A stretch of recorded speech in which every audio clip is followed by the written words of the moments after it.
उठो मेरे शेरों, इस भ्रम को मिटा दो कि तुम निर्बल हो।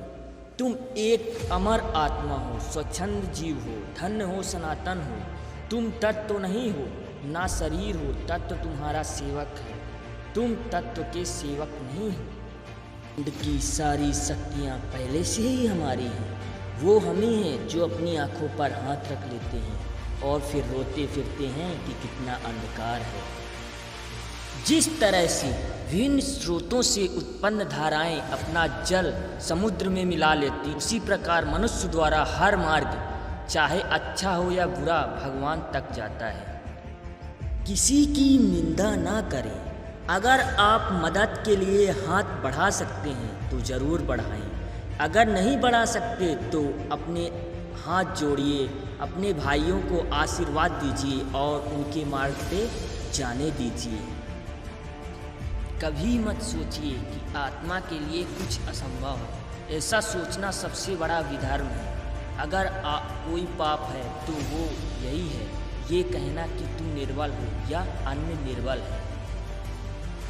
अगर धन दूसरों की भलाई करने में मदद करे तो इसका कुछ मूल्य है, अन्यथा ये सिर्फ बुराई का एक ढेर है और इससे जितना जल्दी छुटकारा मिल जाए उतना ही बेहतर है। हम वो हैं जो हमारी सोच ने बनाया है, इसलिए इस बात का ध्यान रखिए कि आप क्या सोचते हैं। जब तक आप खुद पे विश्वास नहीं करते तब तक आप भगवान पे विश्वास नहीं कर सकते। सत्य को 1000 तरीकों से बताया जा सकता है, फिर भी एक सत्य ही होगा। इस दुनिया में सभी भेदभाव किसी स्तर के हैं, ना कि प्रकार के, क्योंकि एकता ही सभी चीज़ों का रहस्य है।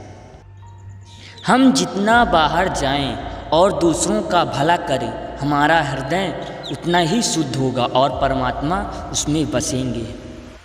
यदि स्वयं में विश्वास करना और अधिक विस्तार से पढ़ाया और अभ्यास कराया गया होता तो मुझे यकीन है कि बुराइयों और दुखों का एक बहुत बड़ा हिस्सा गायब हो गया होता। जिस क्षण मैंने यह जान लिया कि भगवान हर एक मानव शरीर रूपी मंदिर में विराजमान है, जिस क्षण मैं हर व्यक्ति के सामने श्रद्धा से खड़ा हो गया और उसके भीतर भगवान को देखने लगा, उसी क्षण मैं बंधनों से मुक्त हूँ।